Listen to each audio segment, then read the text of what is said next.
This happened when I was really young. I'm talking second or third grade. It's hard for me to remember things clearly from that long ago, but this memory stands out for reasons you'll soon understand. It was a school day, and it had been raining cats and dogs all day. After picking me up from school, my parents left the house for some upscale events. I can't remember if it was a fundraiser or a dinner party or something else entirely. Either way, they were supposed to come back home that night, but while they were gone, the storm picked up like crazy, and it became unsafe to drive long distances.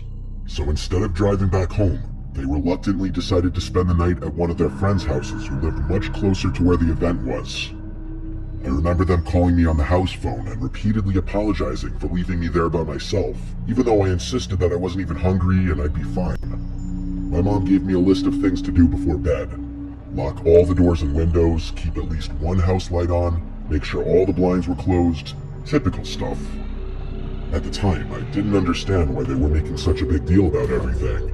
I wasn't quite old enough to realize how important it was to not leave kids my age home alone. In fact, I was actually kind of excited to have the place to myself. It meant unlimited candy and no bedtime. I obviously didn't have a TV or any kind of screen in my room, so I stayed downstairs in the living room watching TV on the couch. I told myself I'd do all that stuff my mom had requested right before going to sleep, since I was planning on staying up all night anyway. But at some point later in the night, the sugar crash got to me, and I accidentally fell asleep. No surprise there. I don't remember exactly what time I ended up waking up, but it was late enough for the TV to have gone into sleep mode, so 3 hours minimum. I distinctly remember being much colder when I woke up. Nothing too out of the ordinary. I mean, temperatures drop at night, but the difference was significant enough for me to instantly make the connection, even at that young age. I thought about just curling back up and going back to sleep, but then I remembered the list my mom had given me.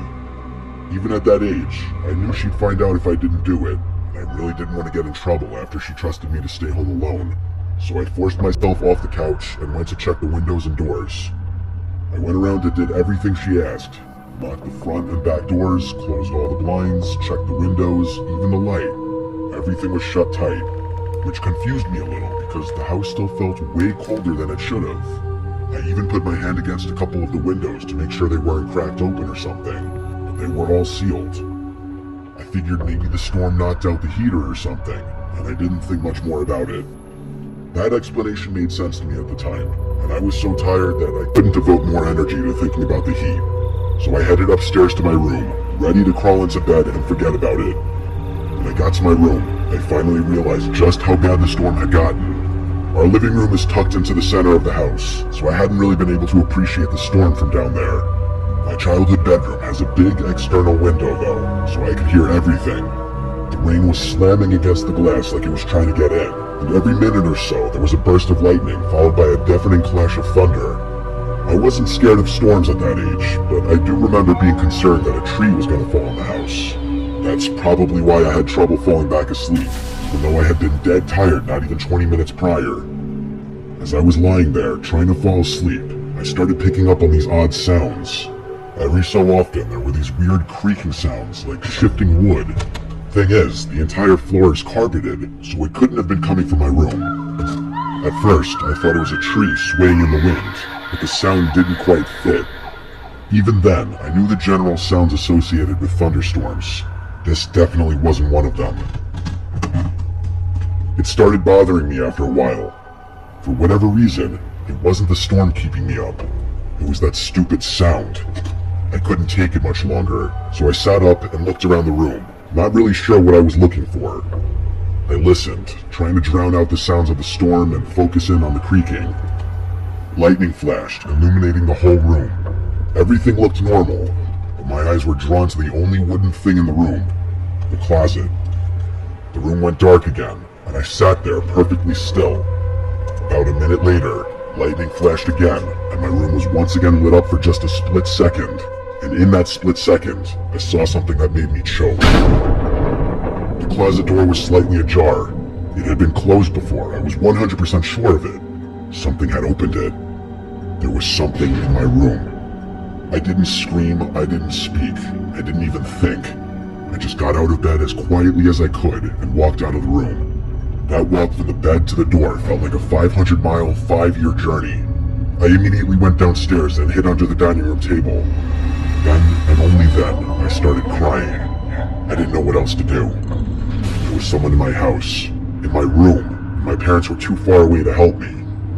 I'm not sure how long I stayed under that table, but at one point, I heard footsteps walking down the stairs. I held my breath, knowing that any sound I made could have ended my life. They weren't normal footsteps. It sounded like whatever it was jumping and pinballing down the stairs. The footsteps got closer. They were approaching the dining room table like they knew where I was hiding. I can't tell you how scared I was. I really thought I was gonna die. And then, from under the table, I saw them. I couldn't see their upper body, but two bare feet walked into view. Two nasty, wet, and muddy legs that were tinted yellow. I couldn't tell if they were male or female legs. That's how gross and almost disfigured they looked. There were cuts all over their legs, like they had rolled around in a thorn bush. They were also stumbling, like they were struggling to even stand upright. And just as I thought it couldn't get any worse, they dropped something. It was a wrench. It clattered against the floor, and I'm telling you, it took every fiber in my being to fight back a scream. If that person bent down to pick the wrench up, they'd definitely see me. With wide eyes, I watched as that person stood still, not picking up the wrench, but not walking away either. It felt like a standoff, where any wrong move could end my life. Eventually, they finally continued walking, and I couldn't see them anymore. I listened as the chaotic footsteps stomped and stumbled around my first floor for what felt like an eternity. And then, finally, the front door opened and shut. They were gone. I stayed hidden under that table for a long time after that. Part of it was fear, but another part of it was what I can only describe as trauma. I just remember being shaken and scared.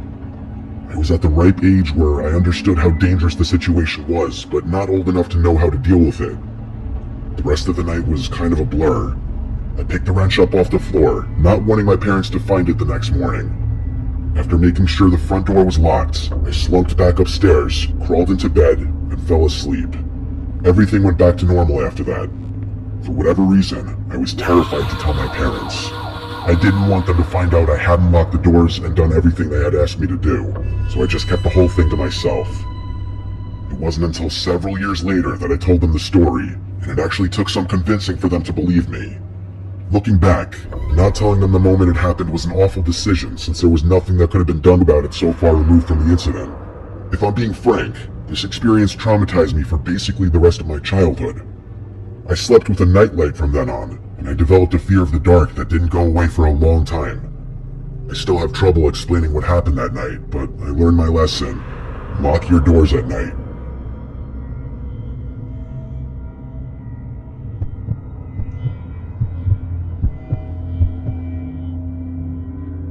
I'm an only child and live with my mom and dad in a decently sized home.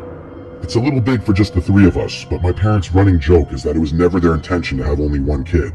They just never got around to having more. Anyway, I was 15 when this happened. It was a rainy Saturday night sometime in May.